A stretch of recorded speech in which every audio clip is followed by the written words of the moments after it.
That's a lot of squatting. There's a lot of squatting.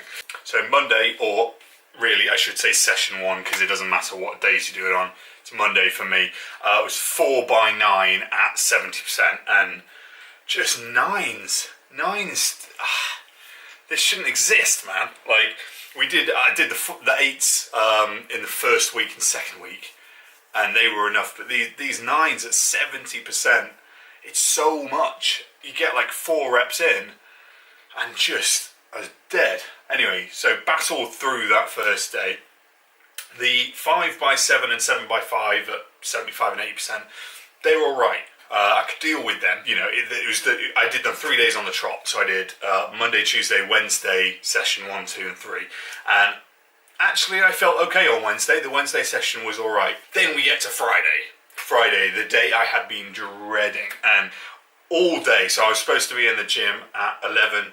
That got pushed back to 12, got pushed back to 1, and I was just procrastinating so hard because I knew this set was coming and it's going to suck. So it's 10 lots of 3 at 80%, 85% even.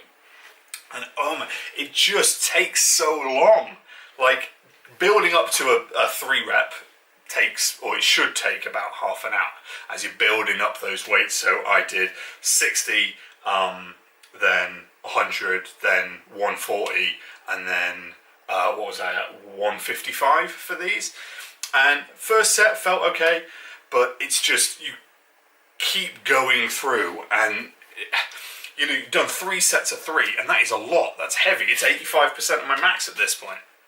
And it's like, that is a lot of weight. That is a solid session regardless, but I've still got another 7 sets to go. So a couple of things that I noticed. Well, one, I noticed this even on my 7 sets of 5, that I was losing track of them, of the sets. So I designed a little shoe system whereby I would turn the shoe 90 degrees for each rep, and that would keep count pretty much, because in the middle somewhere, when you're doing like reps 4, 5, 6, it's so easy to lose track, and then you don't want to do 1 too few or 1 too many.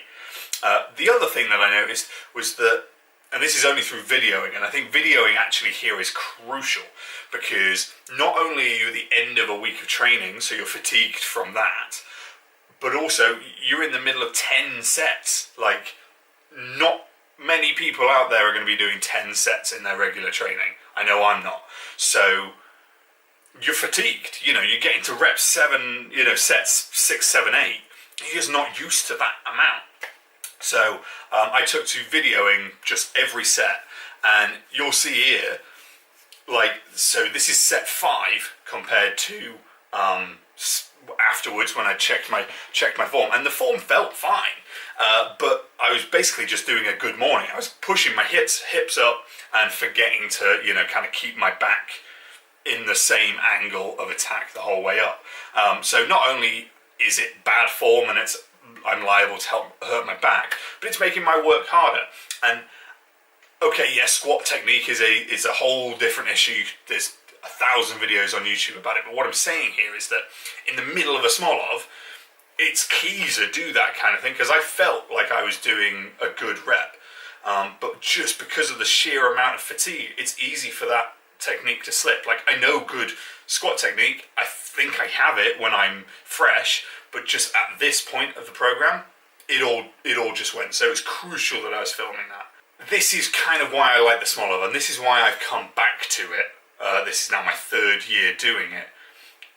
Even though, like, you forget the minutiae of when it really sucks. But it's like, I would I would struggle to push myself that hard on a program that I've made. The Smolov, it just does that. It's like, I've now made a vow to myself, I'm never going to skip a single rep of this.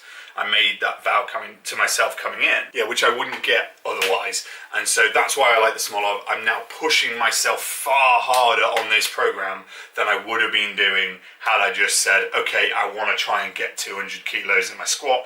I'll add 2.5 kilos every week. It wouldn't happen. It wouldn't happen as fast, and I wouldn't be seeing the differences that I am now. Like, if you'd said to me even 3 weeks ago about the idea of doing 10 by 3 at 53%, at 85%. Yeah, if you'd said to me the idea of doing this weight for that many, I'd say there's no way. And that's even knowing the program. But it's like with these gradual increases in weight, you realize, okay, well, I can do that set. That's only 5 kilos more than the last set. And so these gradual increases, even though it's brutal, is pushing me way harder than I would have pushed otherwise. And that's what's great about it. So next week is basically the same, just a little bit heavier. We'll see how I get on.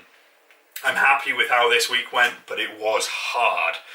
So I get the impression I might be pretty dead this time next week, because I'm pretty dead now.